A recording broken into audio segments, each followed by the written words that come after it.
voin hi kumsang ni somni le pan ni April ni somni le panga thotran ni ania Rainbow Mizo Channel thirtu zong zong te chibai kan bu ka cheu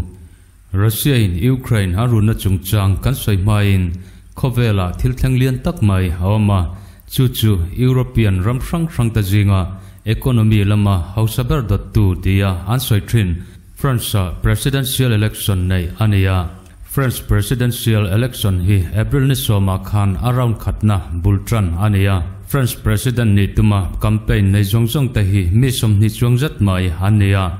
Maswe presidential election tak ro hi chuan in bitum lian ber ta chu tuna French president ni na chalmek tu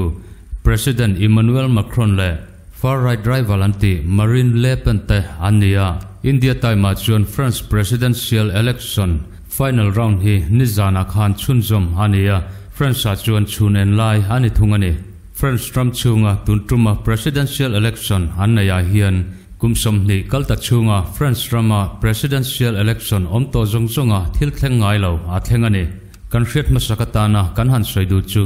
parliamentary election hi June tha an nei le dona chuta chuan tuntuma president atana mi puiten han thlantlin jok hi June tha parliamentary election han nei le tura hian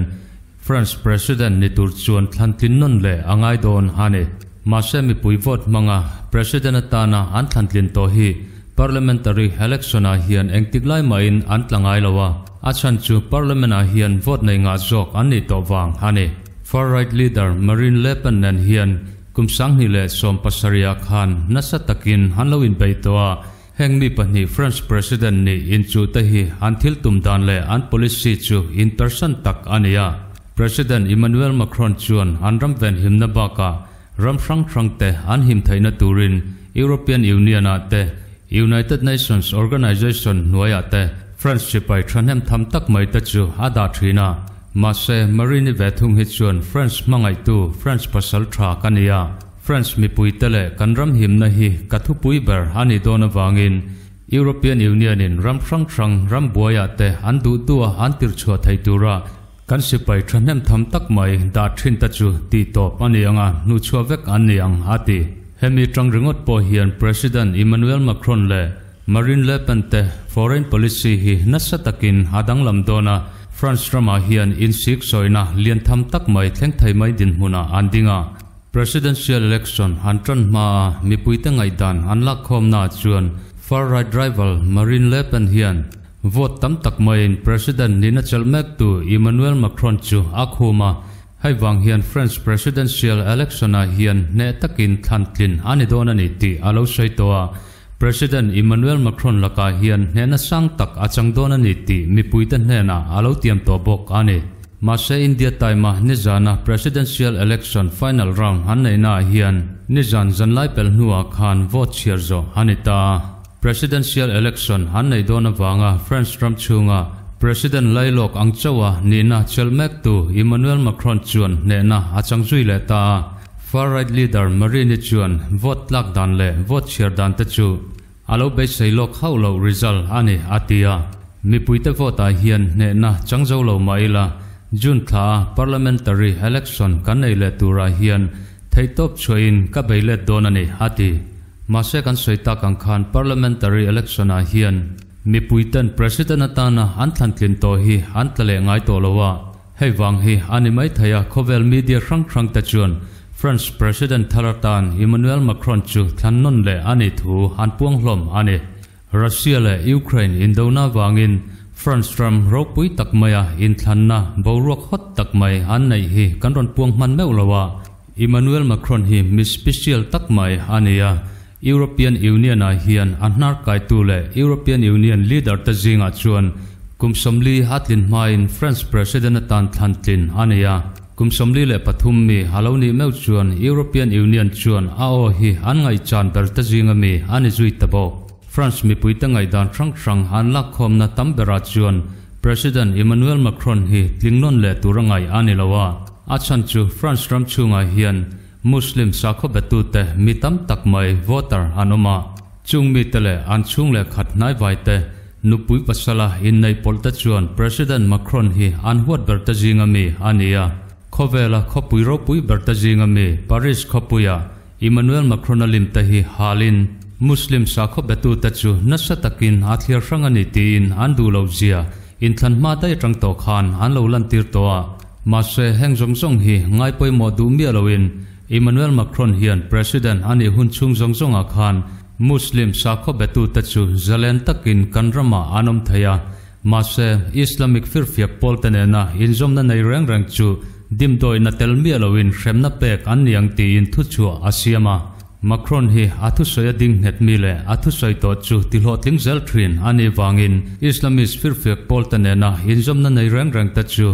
France ram chu sanin mun tam taka an pem dara nupui pasala te hanlowin nei polto box si wangin France me pui tam tak ta chuan har satna an to pha ani ti chuan France ram chunga hian Islamic firfiak poltanena injom na nei ta chuan buainan chok chuaka college sajirlai Muslim mi ta chuan an principal chu chan lewang ommi alawin an that ngot mai boka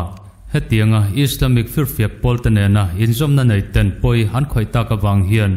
France ram chunga counter terrorism operation hanai ta thut maya France sipai thabik firfiak pol bai tura abik taka an toi hriam ta chu France khopui sang sanga an luta nikum lama khan Paris khopuya te France sipai ta hi an vai so mai bok ane hetianga mani ram chunga asipai te operation hanai tirawang hian France mi pui tam tak ta chuan an soi sel na salaya daudal na lian tak tak mai an lan tira khovel ram sang sanga Muslim ram ta chuan Emmanuel Macron hi andu lozia lan tirin mi puite an khopuya an pungkhoma Macron alim hi halin France flag te po an hal hial ane ma se president Emmanuel Macron hi mitum rule ril rutum tang tak mai ani awangin chung daudal na chu tok lawang mia main mala chun zom zela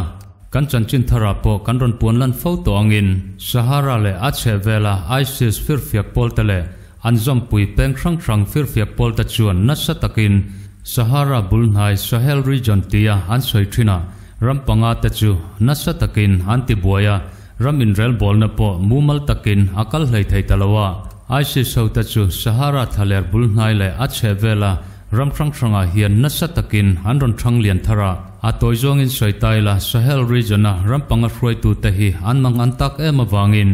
in mu khom na an hoi hota heng rampanga hroi tu rang te anin mu khom na hian an mani ram chungaya po Islamist firfiak polte beidu tu president rang na takmai Emmanuel Macron kumlano pang takmai chu lotel ve turin an soma he meetinga an soi hona tang hian Emmanuel Macron chuan Sahel region veng him turin thutluk na asiam ta ane hei hi France mi puita chuan nasa takin an soi sela far right politician hoten mi puite nasa takin han fui porboka khopui chunga te buaina achuaka ma se chung jong jong ta chu omlo angmain Ahmed mita Sahel region na asipai thanem tham takmai atirluta ISIS ne na inthun jom Sahel region vela rampanga te ta na noksak takmai hroi tu pa chu kalhum anitani Sahel region na hian ISIS hotele anjom pui peng rang Islamic firfiak pol ho ta chu nor tomvek ania nenaro pui tak changin asipai thanem tham tak ta chu akau kirta ane hetianga Islam sakho betu firfiak pol chi rang te nasa taka anwai thina wangle daudalna lian tak tak mai hanram chunga alantir thina wang hian France ram chunga Islam sakho betu zong ta chuan an vote don lo ti chiang takin alang sa presidential election campaign a po hian far right rival Marini po hian beinan tak amang bok ane ma se France mi puita chuan president thale huaisan tak mai chu an lo thai ngil hau lo maya France ram chunga hian kumsom ni kalta chunga khan president nilai ta hi president atana thannon le anlaningai mi lowa president Emmanuel Macron hian chu record chu ron siam train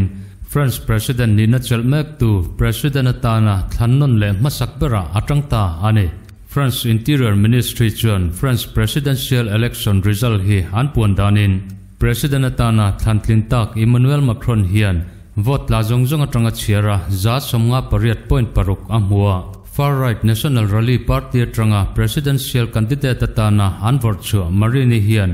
za somli pakhat point pali amuni president Macron hian atlin thu an puan nuwa hian mipuita hna lom thu asoi ngala France mipui tam takten ka idea chu thlopin min support na antilanga min vote tu te zong hna lom thu ka soya France ram ro pui taka kan tun tin to hi kan tung ding chun zom zelanga ram dang tran pui ngai ta tran pui tur poin na sa zo kin ke kan pen chuak anga sipai thachak na man angai ani poin chung ta chu kan mang zel don ani atibok media person ten zona tam tak an zota chung singa chuan Russia le Ukraine boina chungchanga hian eng anga thukin nge in rolatum ti an zota kan thurol pui ram sang sang tangai dan ngai chang chung zelin atul danang zelin France chuan Ukraine boina chungchanga hian ke apen zel don ani ati athusoi atop kharna hian Macron chuan kan ram chunga hian min vote lo tu mi tam tak anoma France politician tam tak te point min thlop lawin kan kong dal tumin harsat na min la siam don ani atia masa chung zong zong kara chuan an mani le in zawayatan France mi pui zong zong tetana president ni hi tling taka len chua katum don ani atibok President Emmanuel Macron hi tuna hian kumsomli le palimi ani don chia France ramlian le ro pui tak maya President Trump ni na achel thai tur hi mi special le midang lam takani zia pholang tu ni tin media ta chuan an soi hlom bok ani France presidential election chungchang Eurasian in an report dan chuan Russia in Ukraine arun tran tira tang to khan President Emmanuel Macron hian har satna lian tak mai anaya aduanga chathai lowin akut phuar ania France dan pui constitution angin athunai na tam tak ta chu mang thai lowin aoma mase chu ti chungchuan Russia in Ukraine arun na hi atop san thaina turin Moscow khopuya jinlutin Russian President Vladimir Putin nen hunrai tak chung in biak na annaya hemin huwa hian Ukrainian President Zelensky nen in biak na hunrai tak chung annai boka hewang hian Russia in Ukraine arun na hi aril ruwa lian takin avongani ti ati chianga tuna chuan France President Tharatan thannon le anita Emmanuel Macron hi hunrai lo tea akut phurna ta chu phel ani dona Ukraine ramchunga hian engthil nge ati don ti chu France mi puita thirani tin han soi boka President atana thantlin ani thu puan nu loka Ukraine ramchung boina chungchang media kaltangin asoi chuak ngala European Union le US tenen po in biakna annai thuai anringa President Emmanuel Macron hian US le athurwal puite China ne nasataka ani neblai khan US tron mi alawin President Macron hian an fighter chuan vor Rafale fighter aircraft chu US le China ani nepna satna mun Indo-Pacific region na South China Sea atirluta khamitum khan France jet dan hian US abarakhai hlea chuti rol chuan China atiral khel hle bokani antia tuna po hian France presidential election na ne na achanta ka wangin president atana laklu ani vele Ukraine ramchunga France sarkarin malo lak to na zongjong ta chu danglam takin aron kalpui 100 thu an soibok ani hein thanna hian President Emmanuel Macron hian France President nile tura ne na achangta ni ti an pon hu loka hian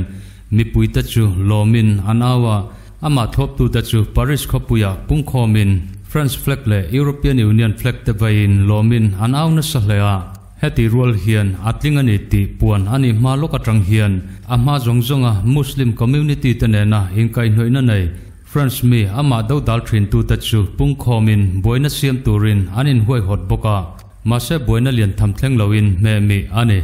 President Emmanuel Macron atlin lewang hian US po anlom hlani in Afriata Secretary of State Antony Blinken chuan lompuina thucha asoi ngala France presidential election na Emmanuel Macron chuan nena ropui takmai hachana wangin US chuan alompui takjatani atia Antony Blinken hian khovelin munrang ranga nekna na tak mai kanto nakara France nena kantho hona thatak mai chu chunjom thei ani donta tunma zongjong aya intrian thatna ngetle thajok siamin President Macron nen hian tho hona thajok kan nei thei kan bai sayani atibok haibaka hian US President Joe Biden chuan France presidential election na Emmanuel Macron chuan ne na achangchu thilro pui takani atia khovel hi siam tha dikna tungding le turin Emmanuel Macron chu kanlo lomani France hi hunrai takchung kanthurwal puiram haloni to thrina global problem santi khovela harsatna chi hrang lo thleng thin te sutkian ani theina tura kan tho pui partner ta jinga aki poimo takani atia chutianga khovelin hun harsa atona jinga chuan Ukraine chungchanga po Ukraine supporter thatak mai ania President Emmanuel Macron hi kumlano pangtakni in France ram hroi tu tan haron ding chuaka democracy him tu ni in khovela thinin thak danglam lian tham tak mai lo thleng tur climate change chi hrang ta chu dodal tu ania French presidential election nena achang le hi khovel tan nena ro pui takani atibok Ukrainian President Volodymyr Zelensky po alom hlemaya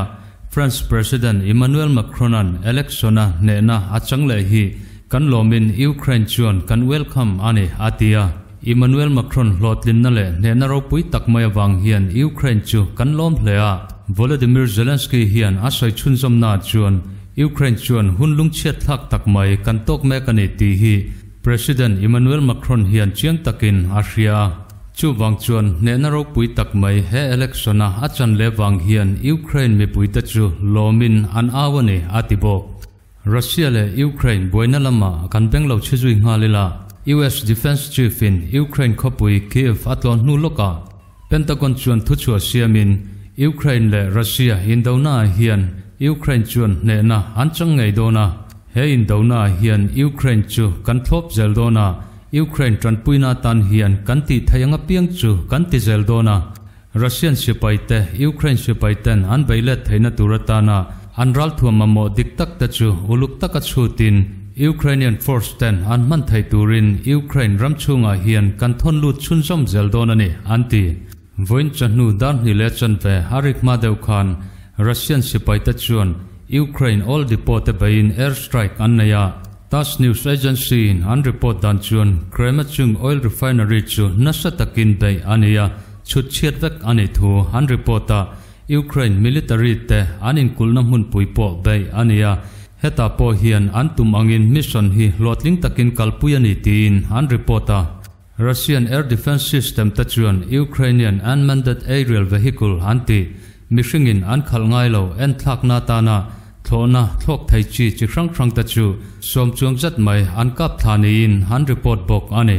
heti lai hian voin chanu dan ni le minute som panga vela Al Jazeera in han report dan chuan Luhansk region chunga Ukraine sipai ta chuan chan chuan na an thok meka Lysychansk khua Russian sipai ten boman thlak na wanga in tam tak kang mek ta chu thelmi ania Russian sipai ten bom manga an beina wanga nunna chan tele heng bom tam tak tla te hian kang mai hasiam zuya wangin in tam tak kanga hian mi tam tak chu an kang luma chung rong thrang ta chu Ukraine sipai te hian lak chuan na an thok boka Ukraine emergency service chuan an report danin Severodonetsk po Ukraine sipai ten chan chuan na hi an thoka ruang tam tak an la chuak to bok ni in an report ani Mase tianga chan chuan na thok tu Ukraine sipai ta tan hian risk sang tak mai ania achan chu Russian sipai ta hian bom an la ron kalu chunjom zela bom puak le rocket ron thlok lut tam tak kara hetiang hian chan chuan na an tho wangin an nun na da kham tak mewin he chan chuan na hi kalpuyani tin an report bok chan chuan na thok tu ta hian civil mi te thlanmul pangai ni lo ram hnuaya anin phum na mun an hu chuak boka he thlanmul thar an mu chu hi Severodonetsk muna ania khopui chung le an thlanmul mun ta chu a him lo wangin civil mi nunna chan ta chu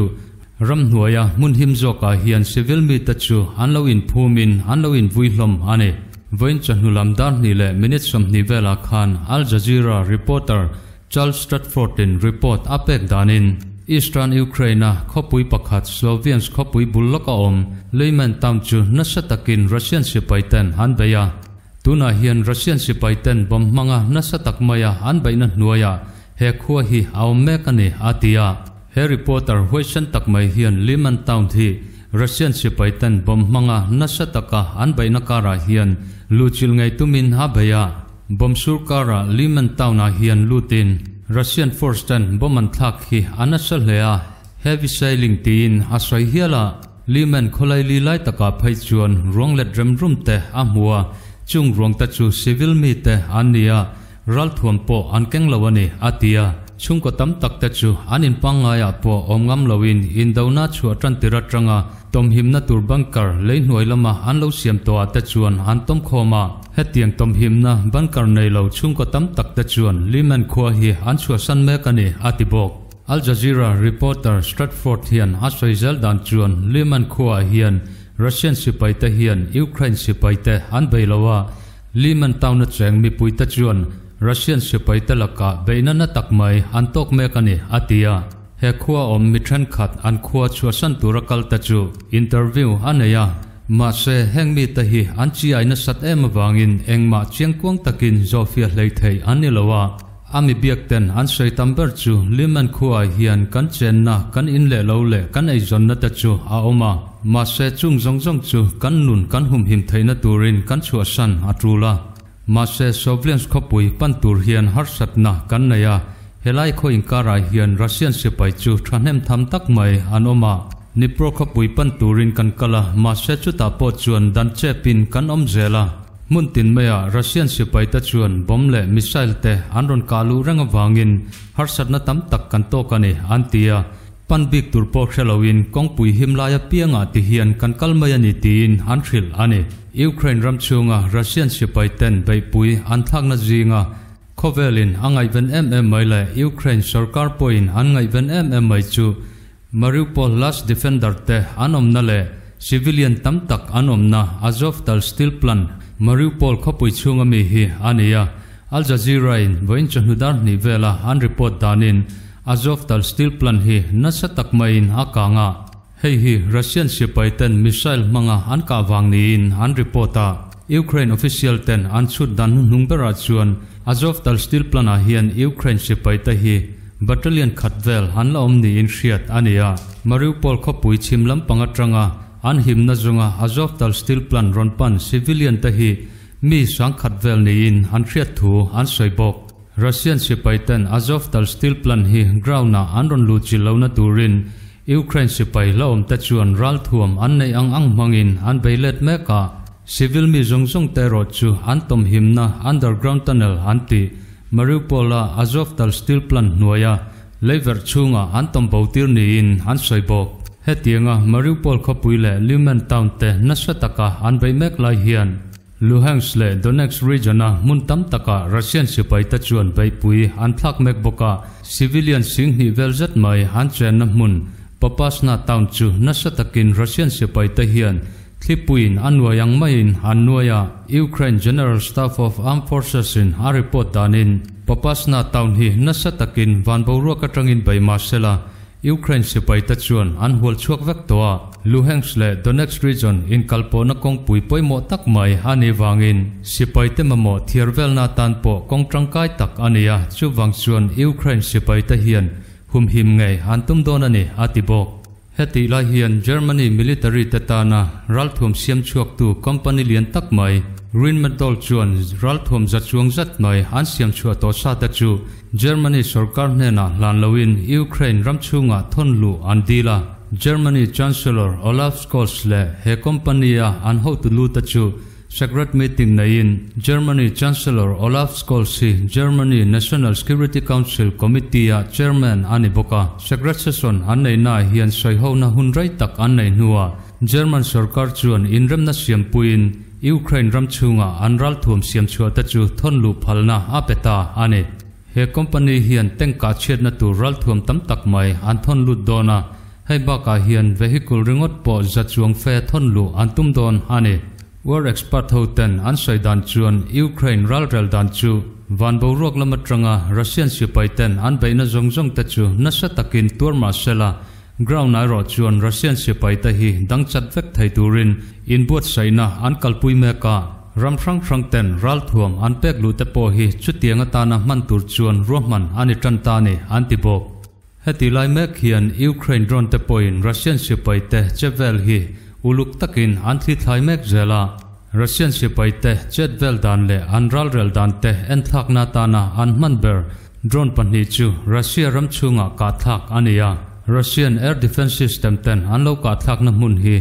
Russia ramchunga Kars region chunga ania Kap regional governor Roman Starovoy chuan Ukrainian drone panhi tahi Russian air defense system mangin kanlo kap tha border crossing Russia ram chunga anron thlok luta Ukrainian border buloka ka thak anni atibok Ukraine ram chunga hian thina atheng molmol ani deuh bara Poltava regional governor Dmytro Lunin chuan nizan Sunday zan railama khan Russian sipai ta chuan he region chunga Kremenchuk thermal power plant le oil refinery ta chu nasatakin missile mangin handron kapani ti apuanga Russian sipai ten Ukraine andron tiratrang khan Poltava region chunga hian beina antok fautrina Mase nizana missile mga nasatak maya andron beina hi Russian sipai ten Ukraine andron run nuwa Poltava region chunga anchet nat bertumani atia Kremenchuk thermal power plant le Kremenchuk oil refinery tahi nasataka missile mga andron kabaka hian khopui chung mun tren khata Russian ho missile hi atla civil mi ta chennai in tren khat atichia he khopui chung din mun hi chiangkwang takin hriat hlei thei aniri lawani tin ni jan lama khan asoya mase voin chon hulama governor hian a report dan chuan tukin thotan ni jing lampanga khan chiatna anto dan hi confirm thei anita civilian ta chennai in thanem tham tak mai chu Russian sipai ta hian anbom chia missile manga khopui chung anron beyawang hian mi pakhatin nunna achana mi pasarin liamna takmai antura heng liam tur te hi nunna chan mai thai din muna anla ding me kani atibok Interfax News Agency han report dan chuan Ukraine Western City poimo takmai Lviv khopui chunga bompuak na satak mai thom hriat ania bom hi mun khatmaya puak lovin Lviv khopui chunga mun rang apuaka Lviv khopui baka hian ama Russian sipai ten anbai thinang bokin Lviv khopui chevela thingtlang khuwa chi rang ta chu anbai tel bokane antia Russian sipai ta hian chun lama aima in zan lama Ukraine khopui rang ta hi missile le rocket mangin anbai na sajok thrina nizan Sunday zana pokhan Ukraine khopui mun tam tak anbaya hengjinga hian Ukraine khothang lampanga khopui ta mai baka Ukraine chim lampanga khopui te anbai tel bok ane